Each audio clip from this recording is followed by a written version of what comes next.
أعوذ بالله من الشيطان الرجيم بسم الله الرحمن الرحيم يا أيها الذين آمنوا اذكروا الله ذكرا كثيرا وسبحوه بكرة وأصيلا۔ اے ایمان والو، اللہ کا ذکر کثرت کے ساتھ کرو اور اس کی تسبیح یعنی پاکی بیان کرو صبح اور شام۔ وہی اللہ ہے جو تم پر رحمت نازل فرماتا ہے اور اس کے فرشتے بھی تمہارے لیے رحمت کی دعائیں کرتے ہیں، تاکہ وہ رب تم کو اندھیریوں سے نکال کر روشنی میں لے آئے، اور اللہ ایمان والوں پر بڑا مہربان ہے۔ اور جس دن لوگ اللہ سے ملاقات کریں گے اس دن ان کا تحیہ سلام ہوگا، اور اللہ نے ان سب کے لیے عزت اور اکرام کا اجر و ثواب تیار کر رکھا ہے۔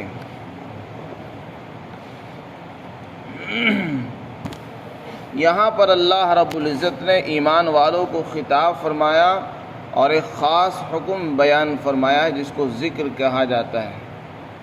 ذکر کے معنی اللہ کو یاد کرنا، ذکر کے معنی اللہ کو یاد کرنا۔ قرآن میں فرمایا فاذکرونی، مجھے یاد کرو، اذکرکم، میں تمہیں یاد کروں گا۔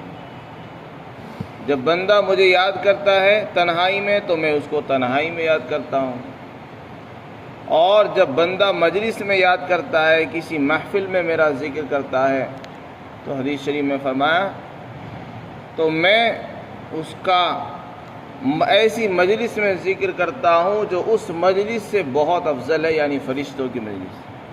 بندہ میرا انسانوں کی مجلس میں ذکر کرتا ہے تو میں اس کا چرچا اور ذکر اور اس کے چرچے فرشتوں کی محفل میں کرتا ہوں، جو انسانوں کی مجلس سے بھی افضل اور اعلیٰ۔ ذکر اللہ یہ بہت بڑی عبادت ہے۔ قرآن میں فرمایا وَلَذِكْرُ اللَّهِ اکبر، اللہ کا ذکر بہت بڑی چیز ہے، اسے معمولی مت سمجھیے۔ آج ہمارا حال یہ ہے کہ ہم نے ذکر اللہ کو، اللہ کے ذکر کو معمولی سمجھ کر چھوڑ دیا ہے کہ یہ تو بعد میں کر لیں گے، جب وقت ملے گا، فرصت ملے گا جب کریں گے، ابھی تو فلاں کام کر لو، ابھی یہ کر لو، ابھی وہ کر لو۔ حالانکہ انسان کو پتہ نہیں، ہمیں معلوم نہیں کہ اس دنیا کی، اس کائنات کی جو روح ہے وہ اللہ کا ذکر ہے۔ یہ ساری کائنات، یہ زمین اور آسمان، یہ ستارے، سیارے، یہ دن اور رات، یہ جو پورا نظام چل رہا ہے، رات آ رہی ہے، رات کے بعد صبح ہوتی ہے، پھر صبح کے بعد شام ہوتی ہے، پھر رات ہو جاتی ہے، یہ نظام جو چل رہا ہے یہ ذکر اللہ کی برکت ہے۔ اللہ کا ذکر اس کائنات میں جب تک ہوتا رہے گا اس وقت تک یہ کائنات اسی طرح چلتی رہے گی جیسے چل رہی ہے۔ آپ کی دکانیں بھی چلیں گی، کاروبار بھی چلیں گے، فیکٹریاں بھی چلتی رہیں گی، اور سب کے کاروبار چلتے رہیں گے۔ اور جس دن اللہ کا ذکر کرنے والے دنیا سے ختم ہو گئے، بس اسی دن اس دنیا ختم ہو گئی۔ اس سے پتہ چلا اس دنیا کی جو روح ہے، اس عالم کی جو روح اور جان ہے وہ اللہ کا ذکر ہے۔ اور یہ حدیث میں آتا ہے، فرمایا کہ جب تک اللہ اللہ کہا جائے گا قیامت نہیں آئے گی، اور جس دن اللہ اللہ کہنے والے، اللہ کا نام لینے والے دنیا سے مٹ گئے اس دن قیامت آ جائے گی۔ تو یہ دنیا بچی ہوئی ہی ہے آپ ہی کی وجہ سے۔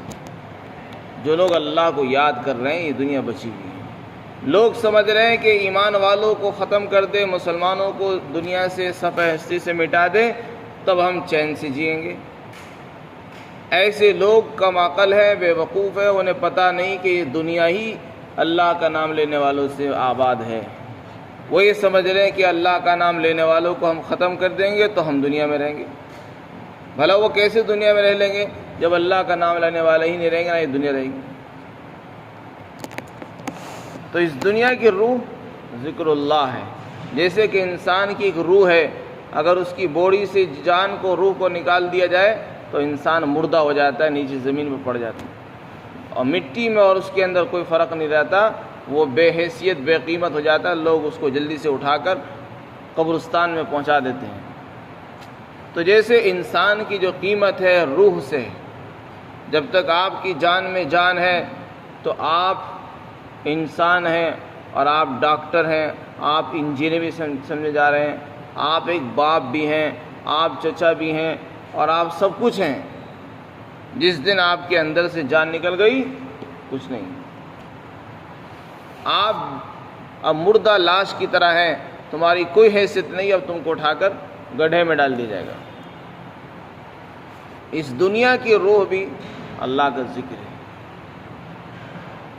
یہاں پر اللہ نے فرمایا کہ ایمان والو اللہ کو خوب یاد کرو، اس میں مبالغہ فرمایا کہ خوب یاد کرو، اس میں بالکل کوتاہی نہیں ہونی چاہیے۔ وَسَبِّحُوهُ بُكْرَةً وَأَصِيلًا، اور یہ فرمایا صبح کو بھی شام کو بھی اللہ کی تسبیح بیان کرو۔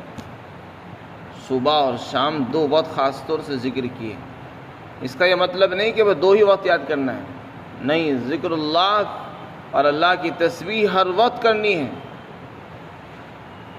وہ کیسے؟ کیونکہ اللہ تعالیٰ نے ہم سب کو بنایا ہے یاد کرنے کے لیے۔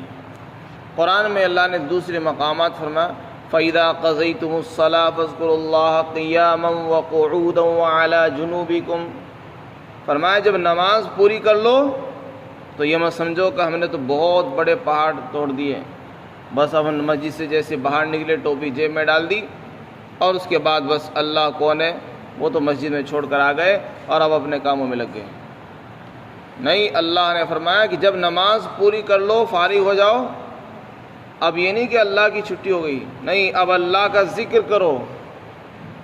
فرمایا انسان کی تین حالتیں ہوتی ہیں، یا تو وہ کھڑا رہے گا یا بیٹھے گا یا لیٹ جائے گا۔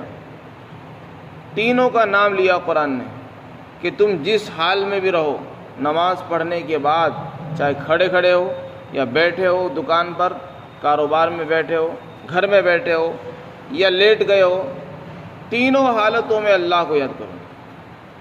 فَاذْكُرُوا اللَّهَ قِيَامًا وَقُعُودًا وَعَلَى جُنُوبِكُمْ، تینوں حالتوں میں اللہ کو یاد کرو۔ اسی طرح نماز جمعہ کے متعلق فرمایا فَإِذَا قُضِيَتِ الصَّلَاةُ فَانتَشِرُوا فِي الْأَرْضِ وَابْتَغُوا مِنْ فَضْلِ اللَّهِ وَاذْكُرُوا اللَّهَ كَثِيرًا لَعَلَّكُمْ تُفْلِحُونَ، جب نماز پوری ہو جائے تو اب زمین میں پھیل جاؤ۔ جمعے کی نماز سے پہلے جب اذان ہو جاتی ہے تو خرید و فروخت، دکانداری، لین دین، سب چیزیں منع کر دی گئی کہ کوئی کام اب جائز نہیں ہے۔ جب اللہ کی طرف سے بلاوا آ گیا ہے اب دکان کو بھی چھوڑ دیجیے، کاروبار چھوڑ دو، ہر کام چھوڑ دو، گھر کے اندر جو مشغولیاں ہیں سب کو چھوڑ چھاڑ کر مسجد کی طرف کو چلو دوڑو، اور جب نماز سے فارغ ہو جاؤ اب فرمایا زمین کے اندر پھیل جاؤ، اللہ کا رزق تلاش کرو، اس کا فضل تلاش کرو، لیکن اس کے کاروباری مشغولی کے اندر بھی اللہ کو مت بھولیے، اللہ کو خوب یاد کرتے رہو۔ فرمایا فَإِذَا قُضِيَتِ الصَّلَاةُ فَانتَشِرُوا فِي الْأَرْضِ وَابْتَغُوا مِنْ فَضْلِ اللَّهِ، زمین میں پھیل جاؤ اور اللہ کا فضل یعنی رزق تلاش کرو اور اللہ کا ذکر بھی کرو تاکہ تم کو کامیابی ملے۔ اس میں اللہ نے کامیابی کا راز بتایا، جمعے کی نماز کے بعد کاروبار کرو اور اس میں اللہ کو یاد کرو تو کامیابی ملے گی، یہ اللہ کا وعدہ ہے۔ جب اللہ کو یاد کرو گے، حلال کام کرو گے تو انشاءاللہ کاروبار میں برکت ہوگی اور کامیابی آپ کو ملے گی، یہ اللہ کا وعدہ ہے۔ جو آدمی اللہ کو یاد کرتا ہے اللہ اس کو یاد کرتا ہے۔ اللہ نے فرمایا فَاذْكُرُونِي أَذْكُرْكُمْ وَاشْكُرُوا لِي وَلَا تَكْفُرُونَ، اللہ کو یاد کرو۔ ہر انسان یہ چاہتا ہے کہ بڑے لوگ میرا نام لیں، میرا چرچا کریں۔ اگر ایک انسان کا، ہم میں سے کسی معمولی انسان کا کوئی منتری، کوئی نیتا نام لے لیتا ہے، کوئی پردھان منتری نام لے لے تو ہم خوش ہو جاتے ہیں، پھولے نہیں سماتے کہ آج تو میرا نام فلاں پردھان منتری نے لیا ہے، فلاں نیتا نے میرا نام لے کر کہا ہے، بس پورے دن خوشی کے مارے کسی کی نہیں سنتے اور خوش ہوتے رہتے ہیں۔ اور اللہ یہ فرما رہا ہے کہ تم میرا نام لو، میں تمہارا نام لوں گا، میں تمہارا نام لوں گا، تمہیں یاد کروں گا۔ تو آپ اندازہ لگا سکتے ہیں کہ جس کا نام اللہ لے جس کو اللہ یاد کرے اس کے کیا ٹھکانے ہیں. بھلا اس کی بخشش میں کوئی تعامل ہو سکتا ہے؟ اس کی کامیابی میں کوئی تعامل اور دیر ہو سکتی ہے؟ جس کو اللہ یاد کر رہا ہو، وہ بھی فرشتوں کی محفل اور مجلسوں کے اندر، ایسا آدمی کبھی ناکام نہیں ہو سکتا، نامراد نہیں ہو سکتا. تو یہ آیتیں بتا رہی ہیں کہ ہمیں اللہ کو یاد کرنا چاہیے. اسی طرح علماء نے لکھا ہے کہ ذکر ایک ایسی عبادت ہے جس کے لیے اللہ نے کوئی وقت ہی متعین نہیں کیا، نہ کوئی حد متعین کی ہے، نہ کوئی خاص حیت شکل متعین کی ہے. حضرت ابن عباس رضی اللہ عنہ کا بیان ہے کہ اللہ نے جتنے بھی فرض مقرر کیے، جتنی بھی عبادتیں فرض فرمائی ہے، ان کے لیے کوئی نہ کوئی حد ہے کہ آپ کو اتنا کرنا ہے، اتنا نہیں کرنا ہے، اور اتنی بار کرنا ہے. جیسے کہ رمضان کا روزہ ہے، اللہ نے روزہ فرض فرما دیا تو فرما دیا کہ دیکھو 1 مہینے روزے رکھنے، بس 2 مہینے نہیں، 1 مہینے رکھنا ہے، اور صبح سے شام تک رکھنا ہے. اسی طرح حج بھی فرض فرمایا، لیکن حج کے لیے یہ نہیں کہا کہ پورے سال حج کرتے رہو، نہیں، سال میں 1 مرتبہ، زندگی میں 1 مرتبہ فرض ہے. زندگی میں ایک انسان پر 1 ہی مرتبہ فرض ہے، اور وہ بھی حج کے مہینے میں، ذی الحجہ کے اندر 8 تاریخ کو آدمی احرام باندھ کر مینا میں جائے، پھر عرفات جائے، پھر اس کے ارکان اور مناسک ادا کرے، حج ہو جائے گا. اس کے بعد دوبارہ کرتا ہے تو اس کی مرضی ہے، نفل ہو جائے گا، لیکن حج فرض ہوتا ہے صرف 1 مرتبہ. اسی طرح اللہ نے نماز فرض فرمائی ہے. نماز کا اللہ نے ایک وقت متعین کر دیا کہ 5 وقت پڑھنی ہے. اس کے علاوہ آپ کی مرضی پڑھنا چاہو پڑھ لیجئے، لیکن وہ نفل کہلائے گی، فرض نہیں ہوگی. زکوٰۃ بھی اللہ نے سال میں 1 مرتبہ فرض فرمائی ہے. جس آدمی کے اوپر مال ہو چکا ہے، وہ مالدار ہے شریعت کی نظر میں، سال میں 1 مرتبہ، اور وہ بھی 2.5%.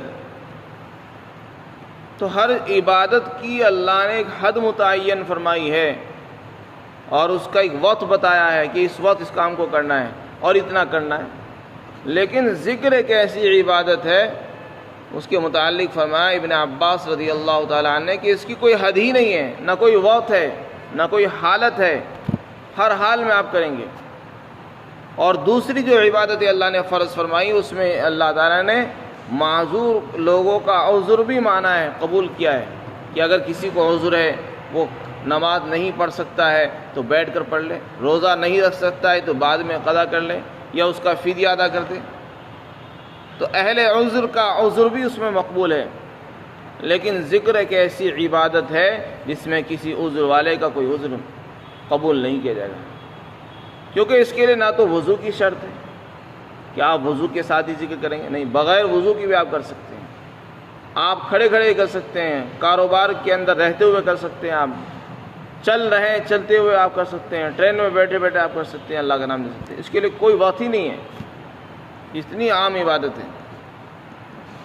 اور اس کے باوجود بھی ہم یہ کہیں کہ ہمیں وقت نہیں ملا، تو اللہ کے یہاں اس کا عذر نہیں سنا جائے گا، اس کا عذر نہیں سنا جائے گا. حدیث شریف میں آتا ہے کہ جو آدمی کسی جگہ بیٹھے، کسی مجلس میں آئے اور وہاں اللہ کا نام نہ لے، نبی پر درود نہ بھیجے، تو وہ مجلس اس کے لیے حسرت اور افسوس کا سبب بنے گی، وبال ہوگی. تو جہاں بھی ہم جائیں، بیٹھیں، چلیں، اللہ کا نام لیں، تسبیح پڑھیں، ذکر اللہ کریں، لا الہ الا اللہ پڑھیں، نبی پر درود بھیجیں، تو انشاءاللہ ہمارے یہاں اٹھنا، بیٹھنا، چلنا، پھرنا، یہ بیٹھنا، یہ مجلسیں، یہ محفلیں قیامت کے دن ہماری پکڑ کا اور وبال کا سبب نہیں بنے گی، بلکہ ہمارے لیے خوشی کا سبب بنے گی. حدیث پاک کے اندر آتا ہے، اللہ کے رسول نے فرمایا، جس کا مفہوم ہے کہ جب جنتی لوگ جنت میں پہنچ جائیں گے. جنت میں کب پہنچے گا آدمی؟ جب حساب ہو گیا، حساب کتاب ہو چکا ہے، فیصلہ ہو چکا ہے کہ اس آدمی کو جنت میں بھیج دو. اب جنت میں جانے کے بعد کوئی آدمی جہنم میں دوبارہ نہیں بھیجا جائے گا. لیکن جو آدمی جنت میں جا چکا ہے وہ افسوس کرے گا، وہ کہے گا کاش میں نے زندگی کے اندر جو گھڑی غفلت میں، لہو و لعب کے اندر، کھیل تماشوں میں ادھر ادھر بیٹھ کر اٹھ کر گزاری تھی، کاش کتنا اچھا ہوتا کہ میں وہ وقت اللہ کو یاد کرنے میں گزار دیتا، اللہ کے ذکر میں گزارتا. آج جنت میں مجھے جو مقام ملا ہے، اللہ تعالیٰ آج مجھے اس سے اور اونچا مقام مرتبہ عطا فرما دیتا. تو جنتیوں کے متعلق فرمایا کہ جنتی لوگ جنت میں جانے کے بعد افسوس کریں گے، حسرت کریں گے، رنج کریں گے کہ ہم نے وہ وقت کیوں برباد کیا، ہم نے فلاں وقت کیوں برباد کیا، ہم عشاء کے بعد کا وقت وہاں بیٹھ کر کیوں ضائع کرتے تھے، ہم چوراہوں پر کیوں بیٹھتے تھے، کاش کتنا اچھا ہوتا کہ ہم اپنے وقتوں کو ضائع نہ کرتے اور اس کو بھی اللہ کی یاد میں لگاتے تھے۔ آج ہمیں جنت میں جو مرتبہ ملا ہے اس سے اونچا مرتبہ مل جاتا ہے۔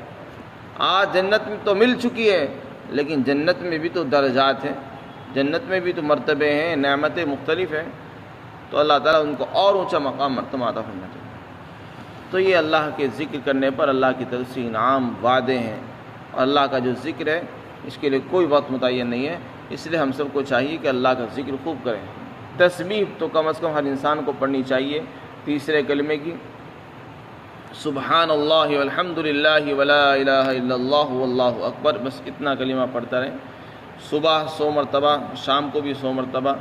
اسی طرح استغفار پڑھیں، گناہوں پر استغفار کریں۔ استغفار کا مطلب ہوتا ہے کہ اللہ میں تجھ سے معافی مانگتا ہوں۔ جب استغفار پڑھیں تو دل میں یہ خیال ہو کہ اللہ مجھے معاف فرما دے، میں گناہ گار ہوں۔ اس کیفیت کے ساتھ کہ اپنے گناہوں پر آدمی شرمندہ ہو، آئندہ نہ کرنے کا پختہ عزم ہو، اور اس گناہ کو فوری طور پر چھوڑ دینے کا ارادہ ہو، اس وقت پھر آدمی جب استغفار کرے گا تو اللہ کی طرف سے توبہ قبول ہوگی۔ اسی طرح آپ صلی اللہ علیہ وسلم پوری امت کے محسن ہیں، ہمیں جو کچھ ملا ہے وہ آپ ہی کے طفیل میں ملا ہے، قرآن ملا ہے وہ آپ ہی کے واسطے سے ملا ہے، دین ملا ہے وہ آپ ہی کے توسط سے ملا ہے۔ اس لیے اللہ کے بعد اگر کوئی ذات ایسی ہے جس کا ہمارے اوپر سب سے بڑا احسان ہے تو وہ نبی پاک صلی اللہ علیہ وسلم کی ذات گرامی ہے۔ اس لیے ہمارا حق ہے کہ ہم نبی پر درود بھیجیں، ہم نبی پاک صلی اللہ علیہ وسلم پر درود پڑھیں، یہ ان کا حق ہے اور ہمیں پڑھنا چاہیے۔ اور اس سے بڑی ہمارے لیے خوش قسمتی کی بات اور کیا ہوگی کہ قیامت کے دن کسی کو سفارش کا حق نہیں ہوگا، اگر ہوگا تو نبی علیہ السلام کو ہوگا۔ تو کیا ہم نہیں چاہتے کہ ہمارے نبی ہماری سفارش کریں؟ خدا نہ خواستہ اگر ہمیں سے کوئی پھنس جائے اور قیامت کے دن اس کا مسئلہ الجھ گیا تو وہاں کون سفارش کرنے کے لیے آئے گا؟ آپ ہی تو کریں گے۔ اور جب ہم نبی کے لیے درود نہیں پڑھیں گے تو پھر ہم کس امید پر ہم یہ امید لگائے بیٹھے رہیں کہ نبی ہمارے لیے سفارش کریں؟ ہم نے زندگی پر نبی پر درود بھیجنا پسند نہیں کیا، نبی کے لیے دعائیں نہیں کی، ان کے لیے کوئی درود نہیں پڑھا، کوئی سلام نہیں بھیجا، تو پھر کیا امید لگاتے ہیں ہم نبی سے کہ وہ ہمارے لیے استغفار کریں گے، وہ ہمارے لیے سفارش کریں گے؟ اس لیے ان تمام احسانات کا اور حقوق کا تقاضا ہے کہ نبی پر کثرت کے ساتھ درود بھیجیں۔ صبح کو بھی کم از کم 100 مرتبہ، تو کم سے کم زیادہ سے زیادہ جتنا ہو سکے آدمی کو پڑھنا چاہیے۔ صبح 100 مرتبہ، شام میں 100 مرتبہ پڑھیں، اور لا الہ الا اللہ کا ورد کریں، اور جتنا ہو سکے تسبیحات میں مشغول رہیں۔ قرآن بھی ذکر ہے، علماء نے لکھا ہے کہ ہم جو نماز پڑھتے ہیں یہ بھی ذکر ہے، ثنا سے لے کر سلام پھیرنے تک سب ذکر ہی تو ہے۔ جب یہ آدمی نماز پڑھتا ہے تو ثنا پڑھتا ہے، یہ بھی اللہ کا ذکر ہے، پھر قرات کرتا ہے، یہ بھی اللہ کا ذکر ہے، اور اللہ کی حمد بیان کرتا ہے، وہ بھی اللہ کا ذکر ہے، اللہ اکبر کہتا ہے، وہ بھی اللہ کا ذکر ہے، تحیات، یہ سب اللہ کا ذکر ہے۔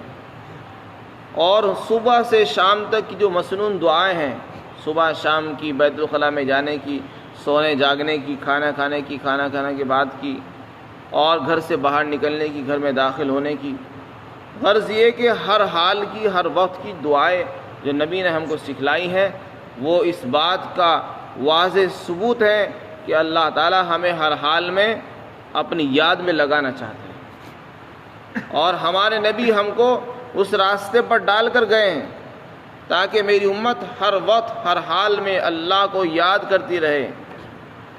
آپ نے فرمایا انی ترکتکم شریعۃ بیضاء لیلھا نہارھا سوا، کہ لوگوں میں نے تمہیں ایک روشن راستے پر ڈالا ہے جس کا دن اور رات سب برابر ہے، جس کا دن اور رات برابر ہے، وہ روشن راستہ ہے. جب آپ چلو گے چاہے رات کو چلو تب بھی آپ کو روشنی ملے گی، اور دن میں چلو گے تب بھی آپ کو روشنی نظر آئے گی اور نور نظر آئے گا. تو ہماری شریعت، ہمارا قانون، اسلامی قانون یہ ایک ایسا قانون ہے جس میں روشنی ہی روشنی ہے، ہدایت ہی ہدایت ہے. اللہ تعالی ہم سب کو